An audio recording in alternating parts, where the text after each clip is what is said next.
کی سنتوں کا اتباع کس طرح ہوتا ہے، جس نے عملاً وراثت کو تقسیم کر دیا، وراثت رسول اکرم صلی اللہ علیہ وسلم کو لوگوں تک پہنچا دیا، لوگوں کو وارثین بنا دیا، لوگوں کو متقی بنا دیا، لوگوں کو اولیاء بنا دیا۔ اس کو مبارک کا عظیم کام تھا، عظیم صفت تھا، اس نے لوگوں کو عروج نزول پر پہنچا دیا، تمام مقام لوگوں کو مشرف کر دیا۔ وہ مبارک کا عظیم کام تھا، اس طرح انسانوں کا تربیت کیا جیسا مبارک سے رحمۃ اللہ تعالیٰ، اور اس کو پھر چنا۔ اور لیکن مولانا محمد عاشق سمندانی رحمہ اللہ اس نے فرمایا ایک اخنزادہ، کیا آپ کو پتہ ہے کہ آپ کو خدا کے مطابق اتنا بڑا درجہ کیوں دے دیا؟ یاد کرو۔ اور اعظم مبارک نے پوچھ لیا پتہ ہے کیوں آپ کو اتنا بڑا درجہ دے دیا؟ بارش رحمۃ اللہ فرمایا سے مجھے پتہ نہیں، مولانا محمد عاشق سمندانی رحمۃ اللہ فرمایا کہ آپ نے بغض فی اللہ حب فی اللہ بطریقی اتم و اکمل موجود ہے، یعنی خدا کے دلوں کے ساتھ بغض کرنا اور خدا کے دلوں کے ساتھ محبت کرنا۔ تم فرقی ضالہ و مضلہ، فرقی باطلہ کے ساتھ انتہائی بغض رکھتے ہو، اس وجہ سے خدا نے کہا ہے آپ کو اتنا بڑا درجہ دے۔ یعنی مولانا محمد عاشق سمندانی رحمۃ اللہ علیہ اور اس کے نوری نخاس حضرت مبارک سے رحمۃ اللہ علیہ نے یہ بطریقی اتم و اکمل موجود تھا کہ وہ باطل فرقوں کے ساتھ انتہائی بغض رکھنا اور حق اور حقانیت کے ساتھ انتہائی محبت رکھنا ہے۔ لیکن آج مسئلہ الٹ ہو گیا، ترتیب الٹ ہو گیا، سالک نے سالک کے ساتھ حسد شروع کر دیا، خلیفہ نے خلیفہ کے ساتھ حسد شروع کر دیا، ایک دوسرے کی غیبت پر مجلسیں چل جاتا ہے، لوگوں کی حسدوں سے مجلسیں سچ جاتا ہے۔ ایک سالک اپنی مرید کو کہتا ہے فلان خلیفہ کے ساتھ نہیں ملنا ہے، فلان سالک کے ساتھ نہیں ملنا ہے، فلان کا سلام نہیں ڈالنا ہے۔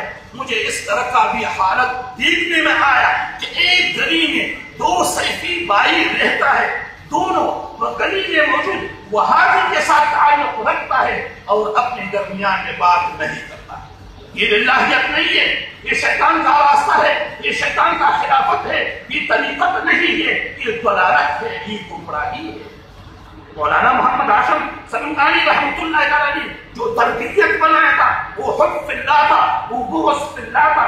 خدا کے لیے محبت کرو، خدا کے لیے بغض کرو، دنیاوی لالچوں کو چھوڑ دو۔ بارش رحمۃ اللہ علیہ فرمایا کرتے تھے میں مرید کو اکٹھا کرنے کے لیے نہیں بیٹھا ہوں، یہ تباشر وہ تکباشر ایک ہو، تکڑا ہو، وہ خدا کا طالب ہو، معرفت کا طالب ہو، اسی کو اپناتا ہوں، اسی کا تربیت کرتا ہوں۔ بھی اس چیز پر نہ جاؤ کہ میرا مرید ہوگا دوسرے کے ساتھ تعلق کیوں رکھتا ہے، اس طرح کا نہ کرو۔ اگر وہ آدمی ولی اللہ ہے اور آپ نے اس کے ساتھ حسد اور عداوت رکھا تو اللہ رب العزت کی عداوت اور دشمنی کے لیے پھر تیار ہو جاؤ۔ یہ تربیت ہے اس طریقت کا، یہ راستہ ہے اس طریقت کا، یہ راستہ چلتا ہے شریعت پر، یہ راستہ چلتا ہے تقویٰ پر، یہ راستہ چلتا ہے صحبت کی شیخ ادبی شیخ پر، کس کی فیض پر۔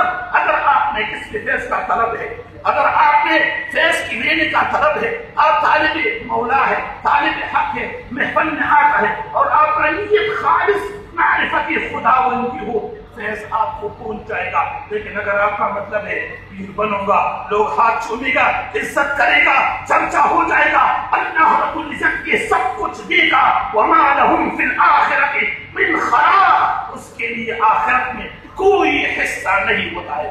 اور حدیث کثیرہ اس پر موجود ہے، قیامت کے دن عالم کو لے کے جائے گا، مجاہد کو لے کے جائے گا، خیرات والا صدقے والا سخی کو لے کے جائے گا، پوچھا جائے گا کیا کر دیا ہے، یا الہی جہاد کیا ہے، یا الہی علم کا نشر کیا ہے، خیرات کیا ہے۔ ہر کوئی آدمی اپنا جواب دے گا۔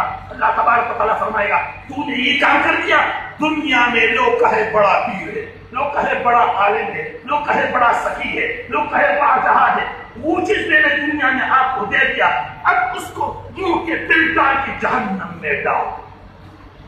نہ سوچ لو کہ سر پر امامہ ہے، نہ سوچ لو کہ سنتوں کا اتباع کرتا ہو، یہ سب کچھ اس وقت میں فائدہ نہ کہ جب خالص نیت اللہیت کا ہو، جب آپ کا مراد اللہ رب العزت کا قرب اور وصل اور رضا کا ہو۔ اگر آپ کا مقصد دنیا کا حصول، دنیا دنیا کا عزت لینا، دنیا کا چرچا ہونا، دنیا میں آپ کا نام بلند ہونا ہے تو یہ سب کچھ دنیا میں موجود ہوگا، لیکن آخرت میں پھر کوئی ایسا نہیں۔ ان اللہ غنی عن العالمین، اللہ تبارک و تعالی عالم سے غنی ہے، اس کے لیے کوئی ضرورت نہیں ہے کہ وہ تم اس کے لیے عبادت کر دے۔